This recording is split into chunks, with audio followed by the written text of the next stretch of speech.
नमस्कार। और अभी तक हमने पिछली वीडियोस में ये देखा कि शरीर के अलग अलग आकार के अनुसार व्यक्तित्व किस तरह से भिन्न हो सकता है। मींस फिजिकल स्ट्रक्चर में डिफरेंसेस की वजह से हम अलग अलग पर्सनालिटी को कैसे गेस कर सकते हैं।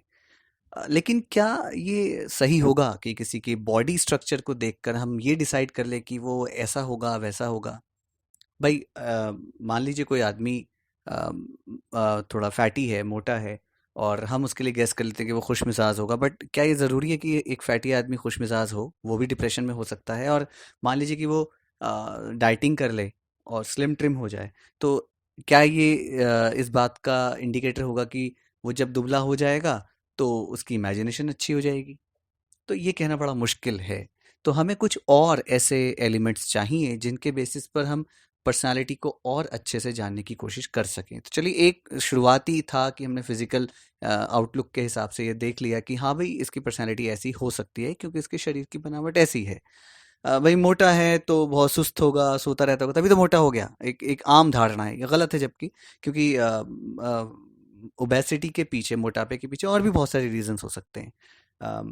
ऐसी कोई आदमी दुबला है, कुछ खाता ही नहीं है, कुछ करता ही नहीं है, मम्मियाँ कहती है कि ये तो कुछ खाता ही नहीं तो पतला ही होगा। बट दुबलेपन के पीछे और भी हार्मोनल इम्बैलेंसेस हो सकते हैं। सो हम अभी इस चीज़ पर नहीं जाएंगे। बट पॉइंट ये है कि हम फिजिकल स्ट्रक्चर के अलावा और कौन कौन से ऐसे एलिमेंट्स पर बातें कर सकते हैं जिसके बेसिस पर हम किसी की पर्सनालिटी को डिसाइड कर सकें, गेस कर सकें। तो उसमें जो हम दूसरी कैटेगरी हम आते हैं जिसके बेसिस पर हम कर सकते हैं, वो है साइकोलॉजिकल फैक्टर्स, यानी मनोवैज्ञानिक विशेषताएं कि किसी आदमी की सोच कैसी है। अब कोई आदमी कैसे सोचता है ये तो उसके व्यवहार से पता चलेगा, बिहेवियर से पता चलेगा। तो एक तरह से हम जानते भी कि साइकोलॉजी का मतलब ही स्टडी ऑफ बिहेवियर होता है।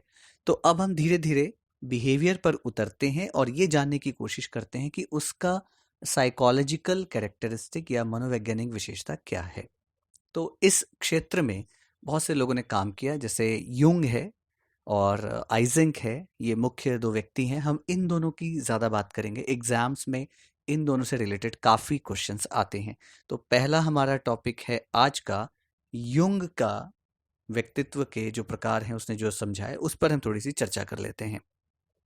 तो युंग ने बहुत आसानी से पर्सनालिटी को दो भागों में बांटा। एक है एक्सट्रोवर्ट और एक है इंट्रोवर्ट, यानी बहिर्मुखी और अंतर्मुखी। बहिर्मुखी, अंतर्मुखी, इसको समझने के लिए आप देखते होंगे कि फिल्मों में कोई कैरेक्टर ऐसा होता है जो बहुत बोलता है, बहुत बोलता है, उसका कुछ भी ऐसा नहीं है कि हमें पता ना हो, वो सब कुछ अपनी ज़बानी बता देता है। और वहीं दूसरी तरफ कोई ऐसा कैरेक्टर होता है जिसको हम आम जिंदगी में कहते हैं यार वही तो बड़ा घुन्ना है, सब कुछ छुपा के रखता है, कुछ बताता ही नहीं है, हम कितना भी पूछते हैं बताता ही नहीं है, अपने तक खामोश रखता है, अपने तक अंदर तक सीमित रखता है, कुछ कहता ही नहीं है। तो मुख्य तौर पर ये दो कैरेक्टरिस्टिक्स हैं पर्सनालिटी के, एक है एक्सट्रोवर्ट और एक है इंट्रोवर्ट। तो मैं ज़रा इस एक्सट्रोवर्ट को थोड़ा और डिटेल में बताता हूँ। एक्सट्रोवर्ट ऐसे व्यक्ति हैं जो बहुत सोशल होते हैं, सामाजिक कामों में बहुत इंटरेस्ट लेते हैं, लोगों से मिलना जुलना बहुत पसंद करते हैं, खुश मिजाज होते हैं, जिंदगी को लेके ऑप्टिमिस्ट होते हैं, आशावादी होते हैं, जिंदगी को हमेशा रियलिटी में जीते हैं, जो है उसमें जीते हैं, कल्पनाओं में नहीं जीते, सच्चाई में जीते हैं। आदर्शवादी थोड़े कम हम कह सकते हैं कि होते हैं। खाने पीने का बड़ा शौक होगा, लोगों से मिलने जुलने का बड़ा शौक होगा, और सोसाइटी के लिए बड़े ही यूज़फुल होंगे। कभी कोई ज़रूरत पड़ेगी, कोई दिक्कत आएगी, तो आप सबसे पहले इन्हीं लोगों के पास जाएंगे। उनके पास शायद आपको मदद करने के लिए कुछ ना भी हो, लेकिन बताने के लिए बहुत सारे सलाह होंगे, एडवाइसेस होंगे, सजेशंस होंगी। दूसरी तरफ ठीक इसके उल्टे, मैं उल्टे ही शब्द कहूंगा क्योंकि आगे जाके हमें ये आगे और काम आएगा कि अगर एक पर्सनालिटी ऐसी है तो ठीक इसके उल्टे एक दूसरी पर्सनालिटी है, वो है इंट्रोवर्ट। इंट्रोवर्ट ऐसे व्यक्ति हैं जो बिल्कुल एक्सट्रोवर्ट के ऑपोजिट हैं। इस तरह के लोग ज़्यादा किसी से मिलना जुलना पसंद नहीं करते, दोस्त बहुत ही गिने चुने होंगे, और ये सेल्फ सेंटर्ड होंगे, अपने तक ही खोए रहेंगे, अपने में समाये रहेंगे, अपने बारे में सोचते रहेंगे। ऐसे गुण पाए जाएंगे इनमें। अकेलापन बहुत पसंद है इन्हें। इन्हें वो एक लॉकडाउन से पहले एक कहावत थी ना कि मैं कहीं पर भी जी सकता हूँ, बस मुझे मोबाइल चाहिए और खाने को चाहिए। अब लॉकडाउन में शायद जो लोग समझ गए होंगे कि ये दोनों चीज़ें काफ़ी नहीं है, हमें सोसाइटी की भी ज़रूरत है। और आई एम श्योर कि लोग लॉकडाउन के बाद बहिर्मुखी यानी एक्सट्रोवर्ट होने की कोशिश करेंगे, बहुत हो गए इंट्रोवर्ट। खैर, तो ऐसे लोग रीति रिवाजों का, पुराने रीति रिवाजों का आदर भी करते हैं, अपने में दुनिया में खोए रहते हैं, मस्त रहते हैं, इमेजिनेशन बहुत अच्छी होगी। खैर, ये दो चीज़ें युंग ने हमें बताई, दो तरह की पर्सनैलिटीज़ बताई, एक है अंतर्मुखी और एक है बहिर्मुखी।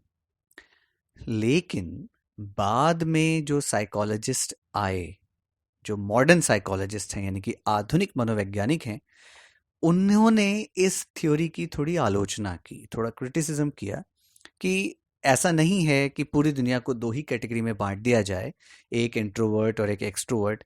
ऐसे भी तो लोग हो सकते हैं जो एक सिचुएशन में बहिर्मुखी हैं, वहीं दूसरी सिचुएशन में अंतर्मुखी हैं। भाई आप भी तो ऐसे ही हैं, जब आप पढ़ने बैठते हैं एकांत में चले जाते हैं, आपको कोई डिस्टर्बेंस नहीं चाहिए तो आप अंतर्मुखी हो गए। लेकिन पढ़ने लिखने के बाद, समझदारी के बाद, जब आपको कहीं स्पीच देनी है, कहीं ग्रुप डिस्कशन करना है, तब तो आप एक्सट्रोवर्ट ही बनेंगे, तो आपको बोलना भी पड़ता है।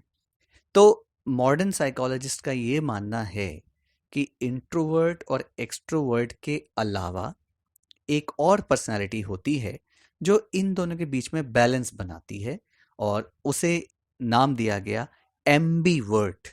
हिंदी में हम इसको कहेंगे उभयमुखी या मध्यमुखी। ये वो पर्सनालिटी है जो सिचुएशन के हिसाब से कहीं पर इंट्रोवर्ट हो जाएगा तो कहीं पर एक्सट्रोवर्ट हो जाएगा। जहाँ जैसी ज़रूरत होगी वहाँ वैसी ये पर्सनालिटी को शो करेंगे। ये आज हमने बात की युंग की। स्पेलिंग में जे ज़रूर आता है, लेकिन पढ़ते समय इसको य पढ़ा जाएगा, युंग पढ़ा जाएगा। इसके बाद हम इसी से मिलती जुलती एक थियरी करेंगे, और बड़ी इंटरेस्टिंग थियरी है, वो हम आगे आने वाले वीडियोस में देखेंगे। वो होगी आइजेंक की थियरी। उन्होंने किस तरह से पर्सनालिटी को चार अलग अलग हिस्सों में बांटा और एक नई टर्म इजाद की उन्होंने, बाईपोलर। उस पर भी हम बात करेंगे, लेकिन अगली वीडियो में। फिलहाल आप इतना ही सुनिए, नोट्स बनाइए, और फिर आगे की वीडियोस के बाद हम लोग पर्सनालिटी के मेथड्स के बाद फिर हम इसके कुछ क्वेश्चंस भी करेंगे।